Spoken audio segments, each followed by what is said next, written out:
Los militares franquistas estaban acostumbrados a soportar una estricta disciplina y a no profundizar en cuestiones políticas. Aquellos que lo hicieron fueron neutralizados, como fue el caso de la Asociación Forja. En el año 1948, el capitán Luis Pinilla fundó el Colegio Preparatorio Militar en un chalet del Paseo de la Habana de Madrid, subvencionado por el Frente de Juventudes. Su objetivo era ayudar al ingreso en la Academia General Militar de Zaragoza a jóvenes de clase baja, en especial a huérfanos de la Guardia Civil. Su ideario era el siguiente: conseguir la perfección moral y humana, siguiendo los principios de la religión católica, y mejorar la profesionalidad de los militares.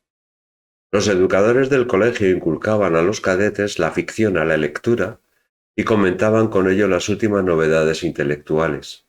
Y los fines de semana realizaban actividades culturales, deportivas y recreativas a cargo del sacerdote José María de Llanos. En el año 1951, Luis Pinilla, exalumnos y profesores fundaron la asociación Forja durante unos ejercicios espirituales en el castillo de Coca de Segovia, y pretendían llevar la doctrina religioso-militar al seno de las Fuerzas Armadas y a la sociedad civil. En la reunión fundacional de la asociación se reunieron 66 militares, 26 de ellos cadetes. Esta asociación mantuvo relaciones con el Frente de Liberación Popular, que había sido creado en los movimientos estudiantiles del año 1956, y por Forja pasarían militares que luego fundarían la Unión Militar Democrática. En mayo de 1955, Luis Pinilla abandonó el Colegio Preparatorio Militar por discrepancias con los dirigentes del Frente de Juventudes en cuanto al mensaje crítico de sus enseñanzas.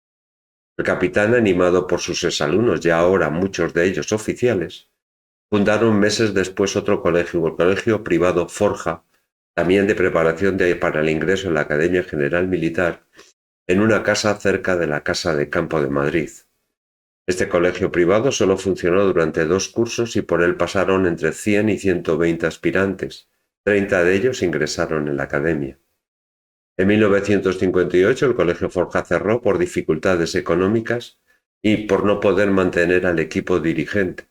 Y un año después el grupo Forja fue prohibido por el gobierno por orden del jefe del Estado Mayor. En la década de los 70 en España había una gran incertidumbre sobre el futuro político. En las Fuerzas Armadas se manifestó con un repliegue hacia posiciones involucionistas en defensa del régimen, que coincidían con el desarrollo de una concienciación política de un grupo reformista que estaba en contacto con los grupos de oposición antifranquista. Os voy a nombrar algunos casos que reflejan muy bien esta incertidumbre. Durante el proceso de Burgos en diciembre de 1970, en medios militares se extendió un rumor del que el presidente del tribunal, el coronel Ordovás, estaba recibiendo amenazas anónimas contra él y su familia. 2 capitanes de caballería que se encontraban en Madrid realizando un curso en la Escuela de Aplicación de Armas promovieron entre sus compañeros un escrito de protesta dirigido al director de la escuela y distribuido en otras unidades de Madrid, que amenazaban con actuar contra la legalidad si no se tomaban las medidas contra los subversivos. El mando militar estaba conforme con el fondo, pero no con la forma, y no actuó disciplinariamente contra los oficiales, ya que lo consideró simplemente como un acto de irritación ante los acontecimientos. Donde sí que hubo reacción fue en la presidencia de gobierno, donde el jefe de servicios informativos, Joaquín Bardavío, hombre de confianza de Laureano López Rodó, contactó con el capitán Julio Busquets y propuso que militares moderados se pronunciaran para dejar clara a la opinión pública que en el ejército no solo había ultras. Busquets consiguió la adhesión de 10 oficiales en Barcelona que firmaron un manifiesto donde hacían un llamamiento a la disciplina y a la unidad de las Fuerzas Armadas, definiendo a esta institución con el carácter apolítico y de obediencia al gobierno. Otro suceso ocurrió en 1973 y esta vez protagonizada por el oficial del Ejército del Aire José Ignacio Domínguez, que a título personal y desde su casa Confeccionaba hojas firmadas por una supuesta comisión de jefes oficiales y suboficiales de aviación, donde se criticaba la dictadura y la jerarquía militar por permitir y contribuir a la situación anacrónica del ejército. Estas opiniones estaban muy en línea con los partidos antifranquistas. Asimismo, el capitán denunciaba casos de corrupción dentro del ejército. A través de otra persona que desconocía la finalidad del documento, entregaba el original a un grupo de universitarios de la Escuela de Ingenieros Industriales para que le imprimieran 400 ejemplares. Posteriormente, José Ignacio los enviaba por correo a oficiales de toda España. Demasiado trabajo y demasiado peligroso para una sola persona, y a través de un conocido se puso en contacto con el responsable de propaganda del Partido Comunista de España, Miguel Bilbatúa. A partir de entonces, José Ignacio escribía artículos en el boletín informativo del PC con una periodicidad irregular de entre 1 y 3 meses. Bilbatúa a veces rectificaba o añadía datos falsos para disfrazar la procedencia del autor y para no ser descubierto por los servicios de información del ejército. Los boletines eran enviados por correo a oficiales de toda España. Y por último, en julio de 1973, se expulsaron a 4 alféreces cadetes de la Academia de Infantería de Toledo. En la Academia de Infantería de Toledo había discusiones entre dos grupos, el grupo ultra liderado por el hijo de Blas Piñar, que eran vistos con simpatía por los mandos de la Academia, y otro grupo que lo podíamos definir como el grupo reformista. La mayoría de los cadetes de la Academia no pertenecían a ninguno de los dos grupos, pero por afinidad religiosa apoyaban a los integristas. Las actividades del grupo reformista que llamaron la atención de los mandos de la Academia eran como clases de alfabetización a soldados de reemplazo o peticiones a la dirección como la asistencia a los actos religiosos que fuera voluntaria o que se autorizara al personal civil del servicio de limpieza a que utilizara los autobuses militares para su desplazamiento. Estas actividades hicieron sonar las alarmas y el servicio de información, tras denuncias de profesores y alumnos ultras, empezaron a recopilar datos sobre este grupo sin su conocimiento. El 9 de julio de 1973 se les comunica su arresto.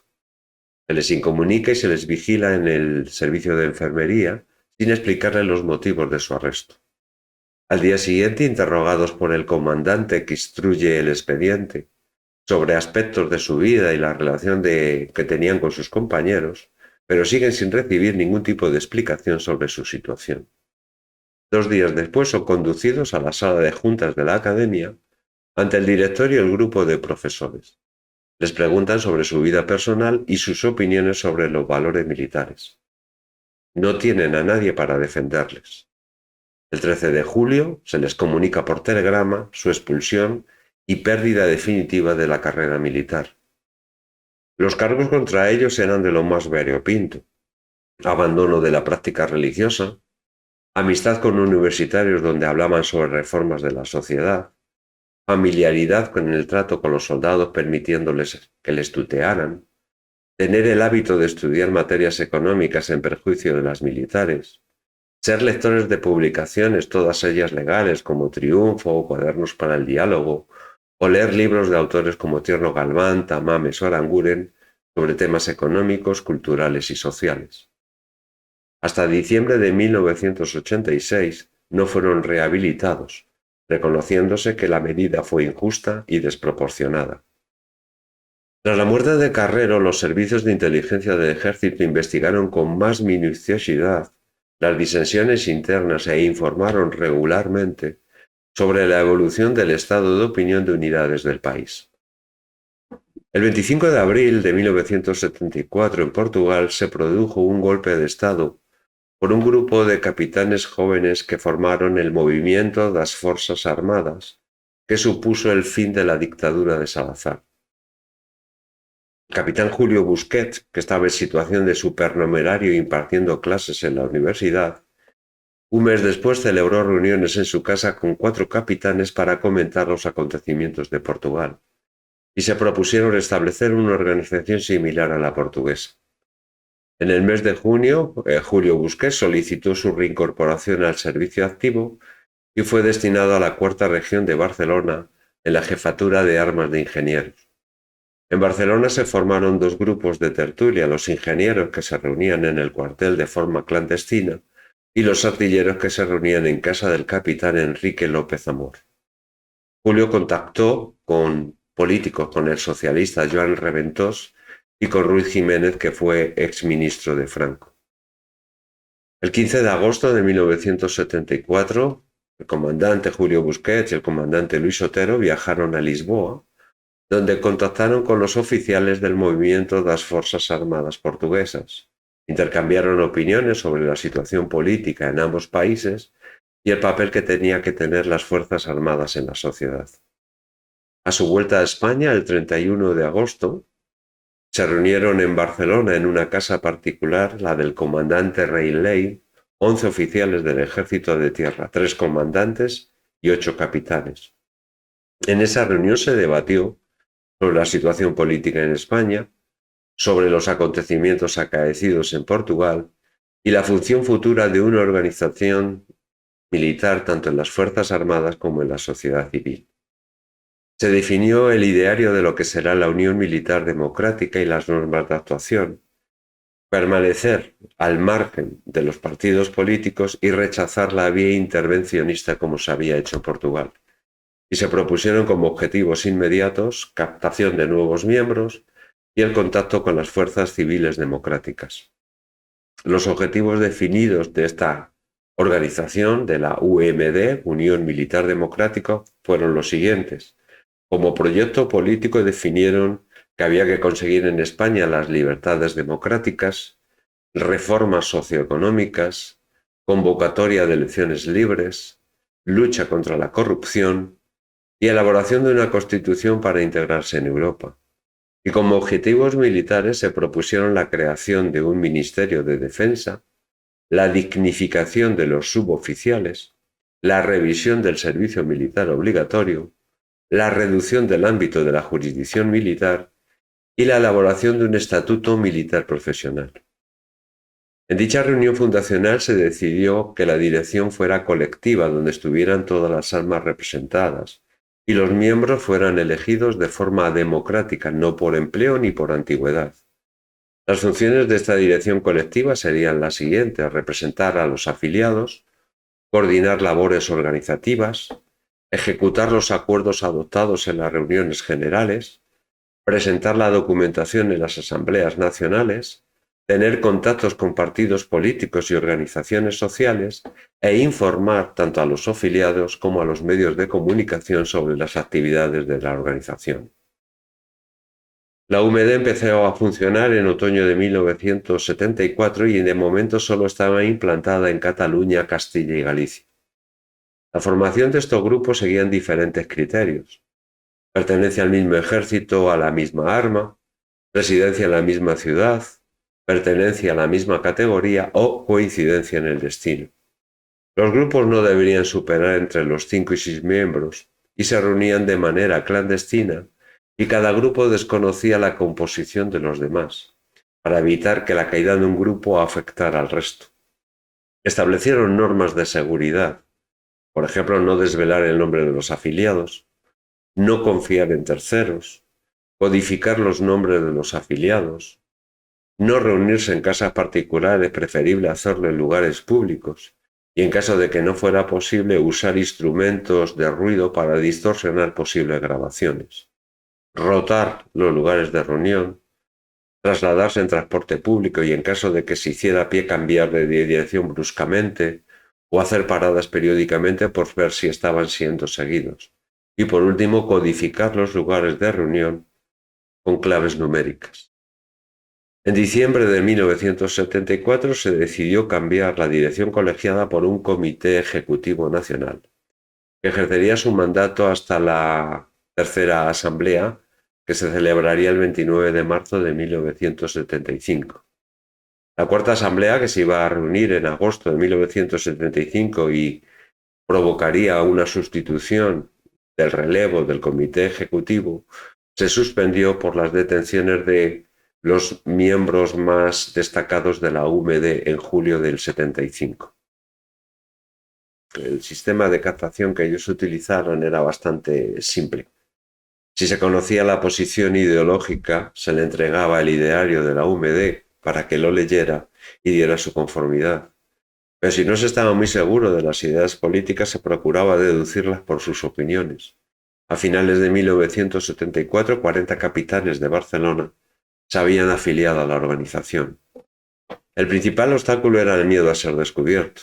Entonces se tomaban muchas cautelas, produciendo situaciones curiosas, como que dos militares estaban haciendo captación mutua para afiliarse a la organización. Este miedo provocó que no se elaborara un fichero de datos personales, pero podríamos decir que la UMD nunca llegó a tener más de 200 afiliados y menos de 100 tuvieron una participación activa. El perfil del afiliado a la UMD era un capitán, preferentemente del ejército de tierra, entre 30 y 40 años, con estudios universitarios y con un alto prestigio profesional y expectativas en la carrera. Una de las prioridades de la Unión Militar Democrática fue que sus afiliados tuvieran una buena formación política. Por eso el comandante Julio Busquets preparó un plan de formación que eran 32 temas de estudio y una amplia bibliografía para comprender y defender un sistema político pluralista. Este plan de formación estaba dividido en 3 bloques: política, sociedad y fuerzas armadas. En política se hablaría de derechos humanos, partidos políticos, separación de poderes, mercado común y entre otros temas. En el bloque de sociedad se hablaría de sindicatos, reforma agraria, la iglesia, grupos de presión. Y en el bloque de las fuerzas armadas se hablaría de las reformas de la enseñanza, de justicia militar, del estatuto profesional y organizaciones internacionales de defensa como la OTAN. ¿Cómo se financiaba la UMD? Los gastos de funcionamiento, de administración y secretaría y desplazamientos eran abonados por los miembros de la organización y con apoyos de familiares y amigos.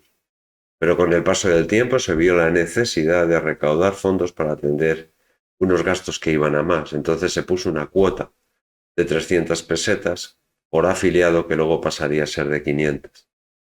Pero en los casos extraordinarios ya se aceptó el apoyo de organizaciones políticas y de asociaciones profesionales, tanto nacionales como internacionales, para que apoyaran a las familias de los oficiales procesados.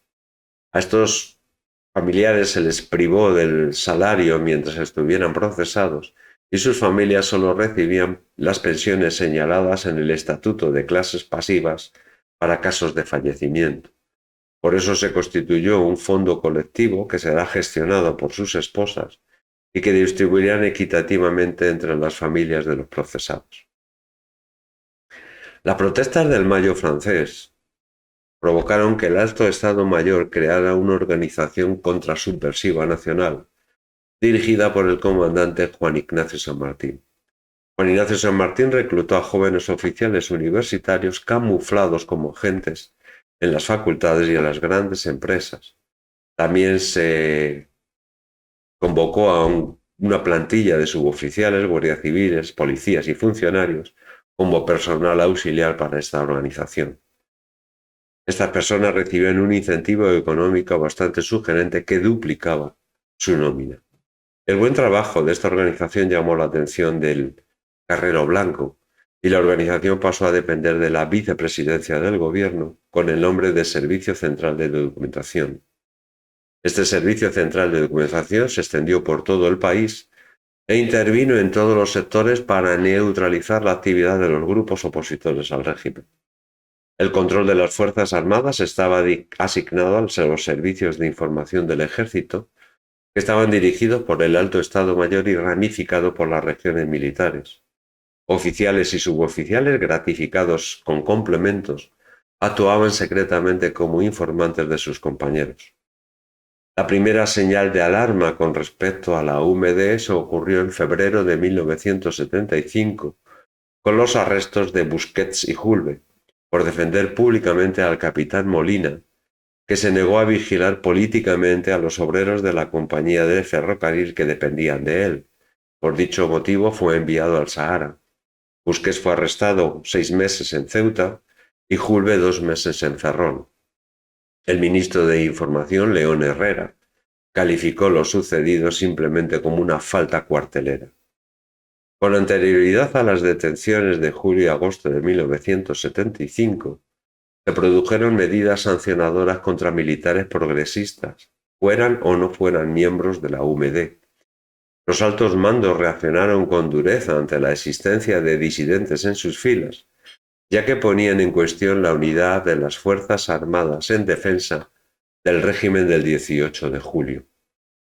En el verano de 1975, un grupo de generales se reunió secretamente para estudiar las acciones contra la organización Unión Militar Democrática. La línea dura estaba representada por los generales Milán del Bosch y Sáez de Tejada, que solicitaron del capitán general de la región de Madrid, el general Campano, los arrestos del comandante Luis Otero y de 8 capitanes. Las detenciones se produjeron en ausencia del presidente del gobierno Carlos Arias Navarro, que en esos momentos estaba asistiendo a la Conferencia de Seguridad Europea en Helsinki, pero los miembros del gobierno no hicieron absolutamente nada ante las detenciones. Cuando volvió Carlos Arias Navarro dijo que era un asunto interno del ejército. El capitán José Ignacio Domínguez no fue detenido porque en esos momentos estaba de permiso en Francia y aprovechó la coyuntura para dar una conferencia en París ante 100 periodistas donde comunicó la existencia de la organización UMD como una apuesta por la libertad, la justicia y la democracia en España. Por último, la prensa independiente española mostró simpatía por los detenidos, no así los periódicos más ultras. Las medidas que se tomaron contra la UMD fueron las siguientes: medidas judiciales. 8 oficiales del Ejército de Tierra y 2 del Aire fueron procesados, juzgados y condenados por la Primera Región Militar. También se tomaron medidas administrativas, arrestos disciplinarios, destinos forzosos, prohibiciones, imposiciones, para controlar la conducta de los contestatarios. Y por último tomaron también medidas de presión tendentes a desprestigiar profesionalmente a los militares, calificándoles como manipulados por los partidos políticos y querer romper la disciplina de las Fuerzas Armadas. El auto de procesamiento contra los militares detenidos, su juez instructor fue el comandante Jesús Valenciano Almoina, que acusó a los militares de conspiración por delito de rebelión. Tras su detención, los militares pasaron un mes en régimen de prisión preventiva, en diferentes cuarteles en régimen de semi-incomunicación. Se les prohibió ser defendidos por letrados civiles que ellos pidieron y se le asignaron defensores militares de oficio. Se produjeron, por otra parte, manifestaciones tanto en el interior como en el extranjero pidiendo la amnistía para los militares. El Consejo de Guerra se celebró el 8 de marzo de 1976 en el cuartel de Hoyo de Manzanares de Madrid, y solo duró un día. El presidente del tribunal fue el general Federico Gómez de Salazar, que condenó a penas de prisión de 6 meses a 8 años. 9 de los 11 militares fueron separados del servicio con pérdida de los derechos adquiridos, salvo los pasivos que correspondieran a sus años de servicio. Y la actitud de las autoridades militares podemos decir que tuvieron una prudencia oscilante, a pesar de la visceral oposición a las ideas democráticas de la UMD. ¿Por qué tuvieron esa oscilación? Por un lado, no tenían clara la idea de lo incierto de la situación política. Estaba produciendo en estos momentos en España una escalada de violencia y represión. La muerte de Franco, su enfermedad y los primeros pasos de la nueva monarquía. Y por otro lado, desconocían la implantación de la UMD entre los oficiales jóvenes. El jefe del Estado Mayor, el general Manuel Gutiérrez Mellado, envió una carta al ministro del Ejército, Félix Álvarez Arenas, el 21 de julio de 1976, pidiendo el perdón para los militares para salvaguardar la unidad de las Fuerzas Armadas. Su petición no fue aceptada. Después de las elecciones generales de junio de 1977, la UMD se reunió en una asamblea nacional en Esplugues de Llobregat, en Barcelona, en la casa particular del capitán José de Delàs. y decidió por mayoría absoluta, 28 a favor, 1 en contra y 1 nulo, la disolución de la organización, ya que no tenía ningún sentido una organización clandestina en un régimen supuestamente ya democrático. Sin embargo, las sucesivas amnistías no significaron la rehabilitación de los militares de la Unión Militar Democrática por la expresión ejercida desde las autoridades militares, que veían a estos militares de la OMD como unos traidores o unos infiltrados del enemigo. ¿Por qué no se les rehabilitó? Porque hubo un pacto entre los partidos políticos antifranquistas y los reformistas del régimen de aceptar la no ruptura del régimen y la reforma del sistema democrático desde el gobierno, siempre que las Fuerzas Armadas tuvieran una actitud de neutralidad. Por eso, en las sucesivas amnistías no se incluyó a los militares de la UMD. En noviembre de 1975, por la proclamación de Juan Carlos, solo supuso la reducción de las penas privativas, pero no la reincorporación al servicio. En la amnistía de 30 de julio de 1976 dada por el gobierno de Adolfo Suárez tampoco supuso la reincorporación de los oficiales de la UMD. Y en un informe confidencial de Gutiérrez Mellado, ya como vicepresidente del gobierno, en septiembre de 1976, afirmó que el ejército no puede volver a admitir en él como miembros de pleno derecho a quienes de forma equivocada e inconsciente han puesto en grave peligro su disciplina y su unidad. Su presencia entre nosotros mantendría abierta una herida que por el bien de España y del ejército, e incluso del suyo propio, es preciso cerrar y olvidar. Según algunos, estas afirmaciones de Gutiérrez Mellado fue el precio que tuvo que pagar para sacar adelante la reforma militar y evitar una fractura dentro de las Fuerzas Armadas.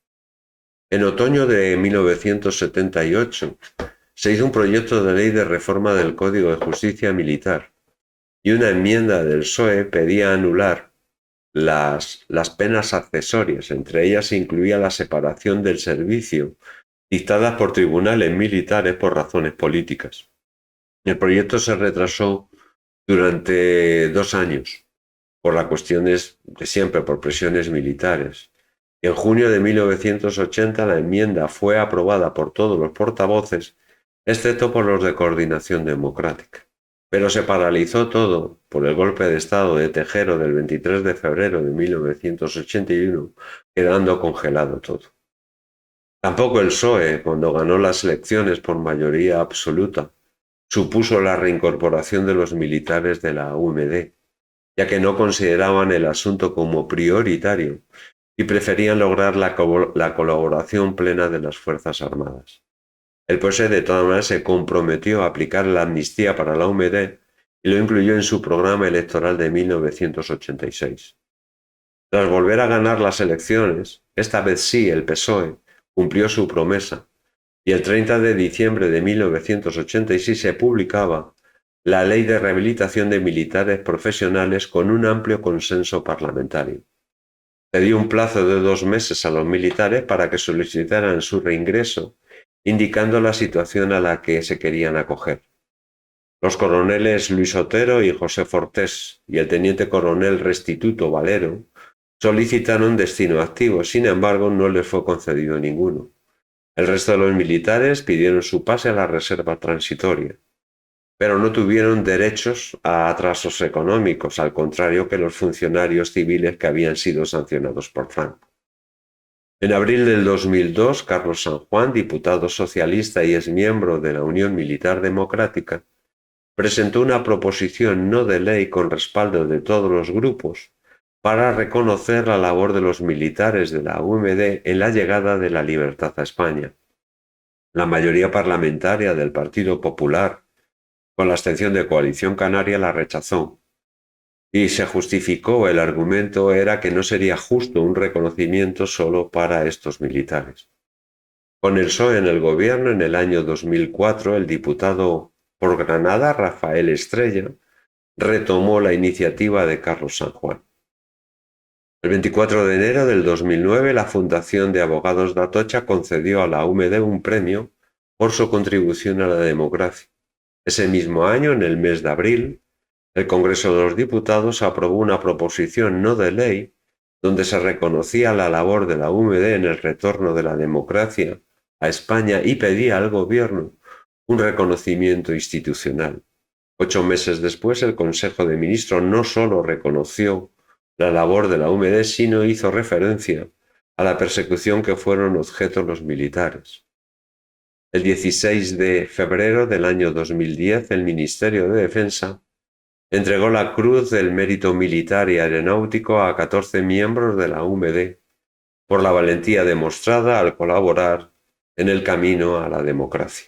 Con este acto, a nuestro juicio, se cierra un episodio de la reciente historia de España en la que humildemente participamos y queremos expresar nuestra satisfacción por el hecho de que, a lo largo de estos años, nuestras Fuerzas Armadas, a las que pertenecemos y que con tanta dignidad y sacrificio nos representan en las misiones en el extranjero, se hayan transformado, como apostamos nosotros en su día, en unos ejércitos al servicio inequívoco de la democracia en España.